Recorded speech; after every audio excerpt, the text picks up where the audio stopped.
Hello and welcome to Books of Blood. My name is John, and today I have an announcement for the A to Z of Horror Reading Challenge. Alright, so I posted a little something about this on the community just earlier this morning. It is now Monday, August 29th, and I believe I'm going to try to post this video on Thursday, September 1st. Anyway, the A to Z of Horror Reading Challenge is going to run through the entire month of October, so that'll give you guys about a month to prepare for what books you want to read or what stories you want to read.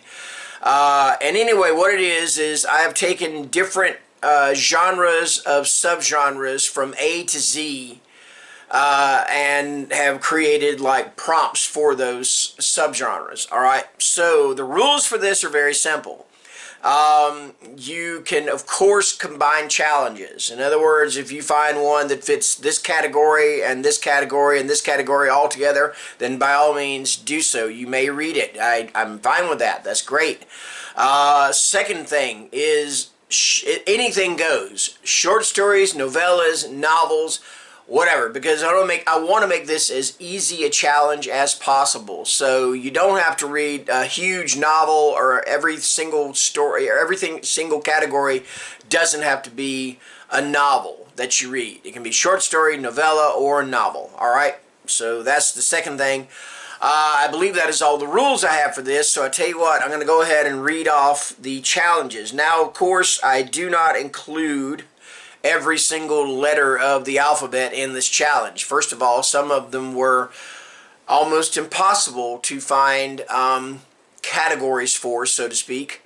And then once you did find the category for them, you found that you're like, well, wait a minute, this kind of fits into that category. For example, now I don't have it on here, but like if I had used cosmic horror, then something like Lovecraftian horror would fit in with that, because a lot of what Lovecraft did was cosmic, so that kind of fit in together. So I included one, but I didn't include the other. Okay, so let's go ahead and get underway. So first of all, and I wanted to make this a true A to Z challenge. Originally this list was from B to Z, and I'm like, well, that doesn't sound right, because somebody's going to go, wait a minute, you left out A. So I had to include an A one. So first of all, A is for apocalyptic. Alright, so you want to read a story that's post-apocalyptic horror. Alright, stuff that takes place after there's been some kind of disaster, some kind of war, something like Stephen King's, or something like an illness or something. So something like Stephen King's The Stand or Robert McCammon's Swan Song would fit in great with this.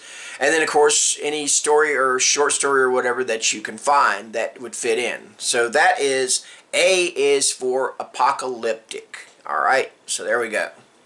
Alright, next up we have B, and B is for body horror. Alright, so that's a story or whatever that has something to do with the horrors that happen within the human body. Alright, you know, something like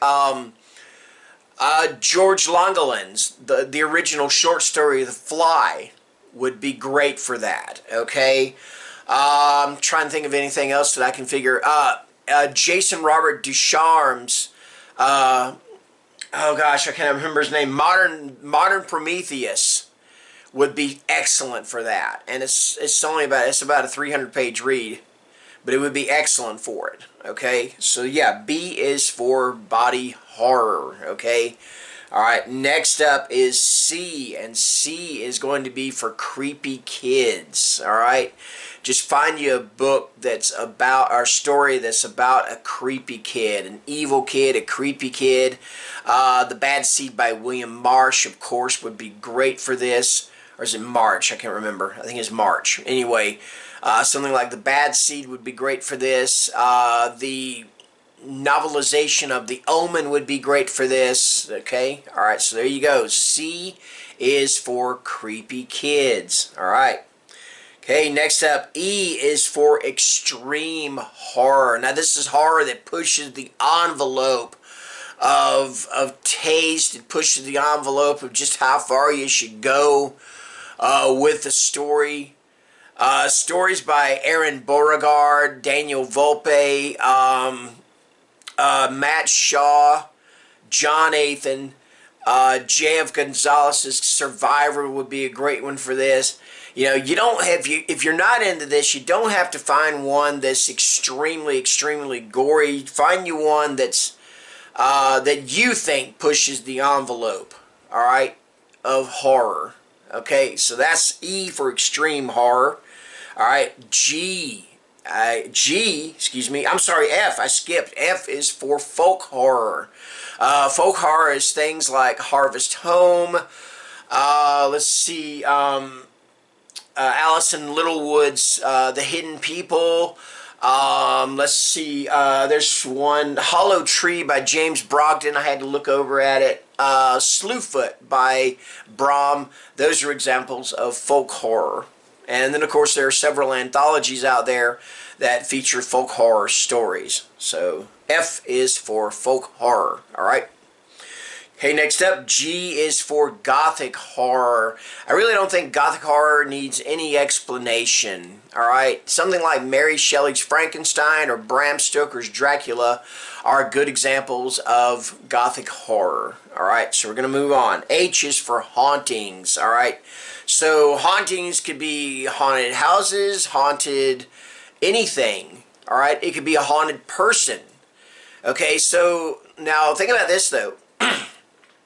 If it is a haunted person, could you perhaps also count that as body horror? I would.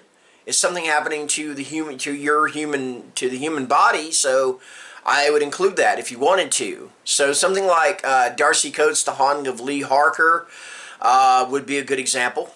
All right. I can't think of any other books off the top of my head, but there you go. So anyway, H is for hauntings. All right. Now, next up is L is for Lovecraftian. Lovecraftian is your cosmic horror, your stories with, like I said, with the Lovecraftian twang to them. Okay, all right. So you could read an H.P. Lovecraft story if you want to. Other authors that fit in are stories like Hive by Tim Curran. Ramsey Campbell has written cosmic horror stories. Just about every author, Brian Lumley, almost every author out there has written some kind of cosmic horror story over the years. The Fisherman by John Langan is an excellent example of cosmic horror, and it is a wonderful story. All right. All right, next up, M is for monsters. All right.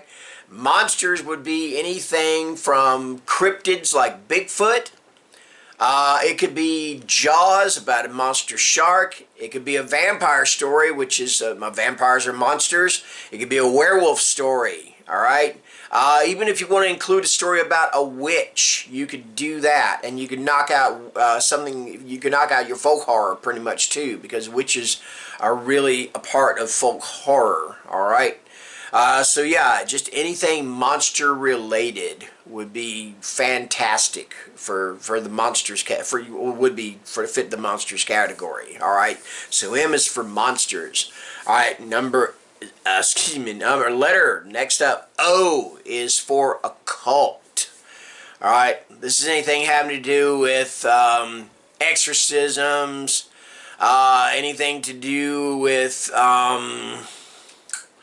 like with the Ouija board and your seances and things like that. You could include hauntings in this, especially if they hold a seance or whatever. But and I probably could have put this all under hauntings, but I just kind of think that occult would help to fit a broader range of categories. All right, so yeah, there is O for occult. All right. Next up is P, and P is for psychological horror, okay? I'm trying to think of good examples of psychological horror, and I'm sorry, I am drawing a total blank. I'm sure I will come up with something in a minute. I'll think something up. Let me look over here. I'm looking at my books right now, and I cannot see anything that would be under psychological horror. So yeah, but you get the gist. Oh gosh, I'm trying to think of a good example. Oh wow. I cannot believe I'm drawing a blank on this, but yeah, I'm just going to say P is for psychological horror, and I'm sure you guys will figure out what's what with this category, because like I said, I'm drawing a total blank, and I apologize for that, okay? Next up is S is for supernatural, alright? Supernatural is basically anything that is not natural. I mean, it could be under the category of hauntings and hauntings and occult and supernatural all fit in together with each other. All right. Again, like I said, I just want to bring a broader range for those three particular categories. All right. All right. Next up, Y. Y is for young adult. Just read a young adult story, novel, or novella. In other words, something that is geared toward teens, or probably to maybe the age of maybe 20 years old would be an example of young adult. So something like Danielle Vega, her novel, The Merciless, is young adult. And then, of course, there is... I don't read that much young adult, so it's always hard for me to pick something out. But that's the first one that comes to mind, is The Merciless by Danielle Vega. All right, and last but not least, Z is for zombie. Yeah, I don't see how it could have been for anything else. Anyway, Z is for zombie. I don't think it needs any explanation whatsoever. Read a story that has to do with zombies. So there you go. You could read something like David Wellington's Monster series, which is Monster Island, Monster Nation, I think it is, and then Monster Planet. Those are zombie novels, all right? So that is the A to Z of horror reading challenge. I will put the prompts for this down in the description with a little explanation for each one. Okay, and that's it. That is the challenge. I hope you guys participate, and I hope you have a good time with it. Thank you very much, and take care and stay scared. Bye-bye.